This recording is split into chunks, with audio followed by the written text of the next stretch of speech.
सल्लम अलैका या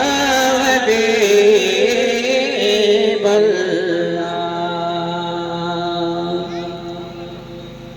तुझे कदमन ता कुर्बान सजण, तुझे कदमन ता कुर्बान सजण, तो सदके जान सजण, तुझे कदम सुभान अल्लाह कुर्बान सजण, तुझे कदम एक जान सदम ए जान जहां चाहे जो भोरा तुझे मता एक जान सदम ए जान जहां चाहे जो भोरा तुझे मथा, तो ता घोरे जान्यो सारो जहां तुझ सुभान अल्लाह रे जान्यो सारो जहां, तो ता पुरगाचे जे कौनो मकान, तब तुई जाना तब तुई रोया शान सजण, तुझे कदम ता कुर्बान सजण, तुझे कदम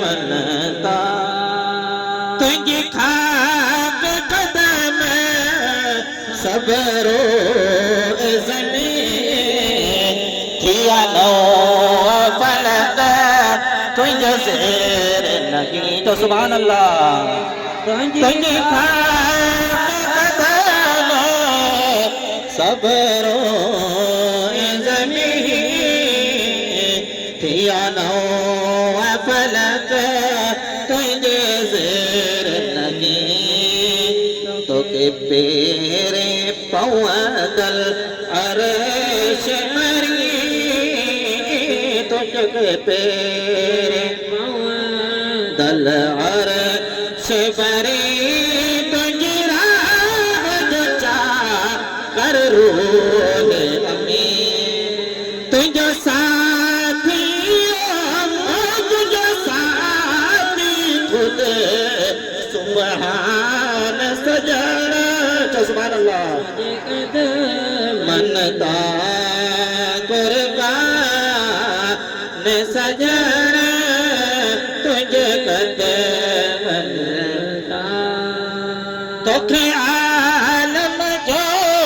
कुल इल्म अदम, तुझे इल्म में कतरा जिया कुल ज़मान, तोखे आलम जो कुल इल्म अदम, तुझे इल्म में कतरा जिया कुल ज़मान, तुझे इल्म चलो कलम, तुझे चलो कलम, तो ते आग आया कुल कते में अदम, तो ते पतेरा तो ते पतेरा कुल पिनहान सजण, तुझे कदम ता कुर्बान सजण, तुझे कदम ता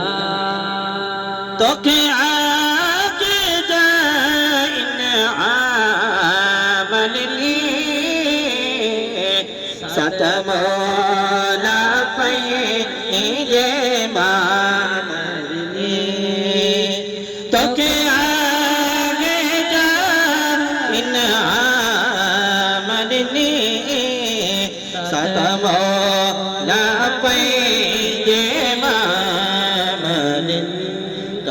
के उनी कामल में तुझे कदमन कुर्बान सजण तुझे कदमन तुझी झोलिया में पयो जुमल लदो हर दजा में अमनो अमा जो सुभान अल्लाह बोलो ना या सुभान अल्लाह पयो जुमल जहां लदो हर दजा में अमनो तुझी साम जाती हरा भाग सवा तुझी साम जाती हरा भाग सवा लथा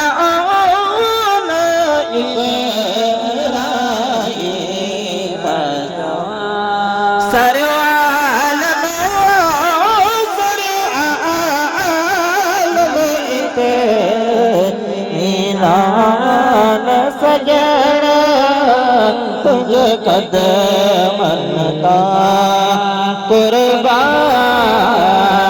सजण तुझे कदम